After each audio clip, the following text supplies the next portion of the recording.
이어서 한 주 동안 경기도 주요 소식을 전해드리는 주간 경기도 시간입니다. 신종 코로나 바이러스 확진자 증가에 따라 경기도가 대응 태세 강화에 나섰습니다. 아주대병원의 중증 외상센터의 진료 방해 의혹에 대해서는 본격적인 조사에 들어갔습니다. 경기도의 한 주간 소식 김호 기자가 정리했습니다. 신종 코로나 바이러스 확진자가 줄지 않자 경기도가 도민 안전을 위해 위기대응센터를 설치하기로 했습니다. 위기대응센터는 현 재난안전대책본부 내 방역본부를 센터로 전환하기로 했으며 보건건강국장을 센터장으로 지정했습니다. 대응센터에서는 앞으로 입원이 필요한 환자의 격리 병상을 배정하거나 조정하고 환자 동선 파악에 나섭니다. 또 접촉자를 분류하고 역학조사 출동을 지원하는 등 방역본부 컨트롤타워 역할을 수행하게 됩니다. 경기도는 32억 원을 편성해 마스크와 방호복을 지원하고 선별 진료 의료기관을 확대해 나가기로 했습니다. 이국종 교수에 대한 막말 파문으로 불거진 경기 남부 곤역 외상센터 논란에 대한 조사가 시작됐습니다.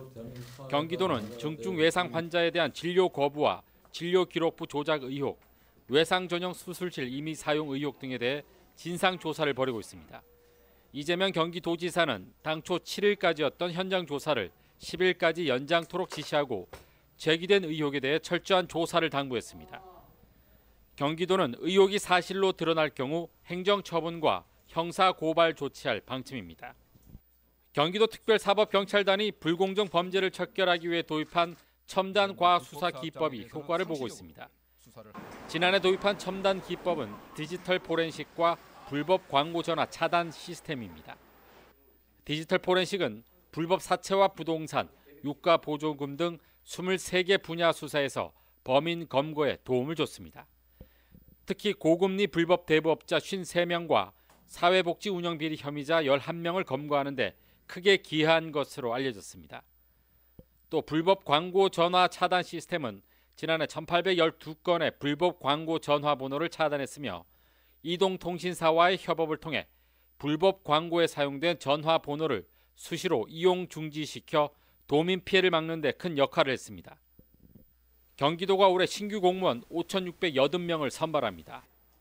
도는 공개 경쟁 임용 시험을 통해 7급 13명, 8구급 4,978명 등 25개 직류에 5,109명을 신규로 선발합니다.